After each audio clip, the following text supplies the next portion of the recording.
நீங்கள் daily biryani, parotta, fried ரைஸ்னு சாப்பிட்றாங்களா? இல்லைன்னா சிச்சுவேஷன்னால 3 வேளையும் மெஸ்லேயோ ஹோட்டல்லையோ சாப்பிட்றாங்களா? அப்படின்னா இதெல்லாம் தொடர்ந்து சாப்பிட்டோம் உங்கள் ஹெல்த்தை எப்படி மெயின்டைன் பண்ணுறதுன்ட்டு இந்த வீடியோவில் பார்க்கலாம். நீங்கள் ரொம்ப கேர் பண்ணுற பர்சன் இந்த மாதிரி ஃபாஸ்ட் ஃபுட்டோ இல்லை ஹோட்டல்லையோ சாப்பிட்டுட்டு இருந்தாங்கன்னா இந்த வீடியோவை அவங்களுக்கு ஷேர் பண்ணி அவங்க ஹெல்த்தை பார்த்துக்க சொல்லுங்கள். இந்த மாதிரி ஃபுட் சாப்பிட்றதுல நம்மளுக்கு ரெண்டே ப்ராப்ளம் தான். ஒன்று, சரியான ப்ரொபோர்ஷனில் நியூட்ரியன்ஸ் எடுத்துக்கிறது இல்லை. ரெண்டாவது, டேஸ்ட்காக அவங்க அதிகப்படியாக ஆட் பண்ணுற கெமிக்கல்ஸ், ப்ரிசர்வேட்டிவ்ஸ் தான் நம்ம ஹெல்த்தை ரொம்ப கெடுக்குது.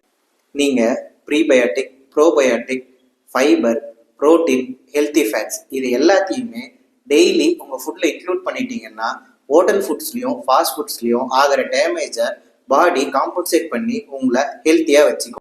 ஸோ நீங்கள் இதெல்லாம் இன்க்ளூட் பண்ணுற மாதிரியான ஃபுட்ஸ் என்னென்ன டெய்லி உங்கள் ஃபுட்டில் எடுத்துக்கலான்னா, ஃபஸ்ட்டு ஹைட்ரேஷன், அதாவது குறைஞ்சபட்சம் 2 லிட்டர் தண்ணி, அதுக்கப்புறம் பட்டர் மில்க், அதாவது மோர் நிறைய குடிக்கலாம். அண்ட் உங்களுக்கு அல்சர் தொந்தரவோ கேஸ்ட்ரிக் தொந்தரவோ எதுவும் இல்லைன்னா டெய்லி ஒரு இளநீர் குடிக்கலாம். அண்ட் ஃப்ரூட்ஸில் பார்த்தீங்கன்னா டெய்லி கம்பல்சரி ஒரு வாழைப்பழம் சாப்பிடணும்.